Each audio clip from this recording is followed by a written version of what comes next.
sur notre planète, toutes les ressources naturelles sont limitées, elles ne sont pas infinies. Et donc il n'y a pas de planète possible pour un modèle économique qui est basé sur une croissance infinie.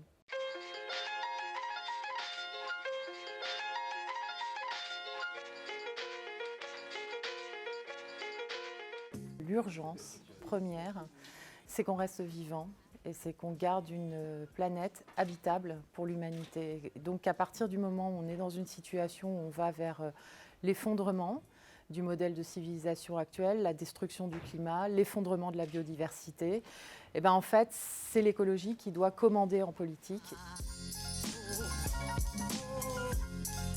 Les terriens, c'est l'immense majorité de toutes celles et tous ceux qui savent que notre vie en fait dépend de l'air qu'on respire, de la nourriture qu'on mange, du climat, de la météo. Les destructeurs, c'est par exemple Donald Trump ou Bolsonaro au Brésil, qui nient la réalité du changement climatique. Mais il y a aussi des destructeurs qui s'ignorent ou qui sont destructeurs à l'insu de leur plein gré.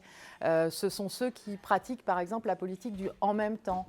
C'est-à-dire qui prétendent en même temps agir pour l'écologie et en même temps autoriser par exemple le groupe Total à faire des nouveaux forages pétroliers en Guyane ou à importer de l'huile de palme pour fabriquer des agrocarburants. C'est un courant de pensée et un combat militant qui a été un petit peu oublié.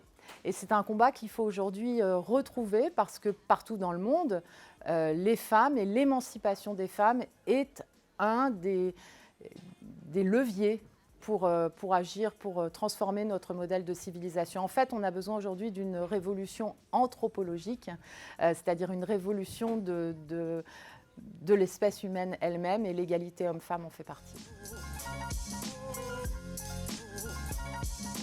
Engagez-vous, voilà, c'est la bataille du siècle, c'est la bataille de la génération d'aujourd'hui. Et il n'y a pas d'autre combat plus urgent qui mérite qu'on s'engage d'une façon ou d'une autre, qu'on agisse tous les jours chacun. Mais en fait, l'action de chacun dans sa vie quotidienne, dans sa consommation, elle n'est pas suffisante. Il faut aussi maintenant faire de cette urgence un projet politique, un projet démocratique.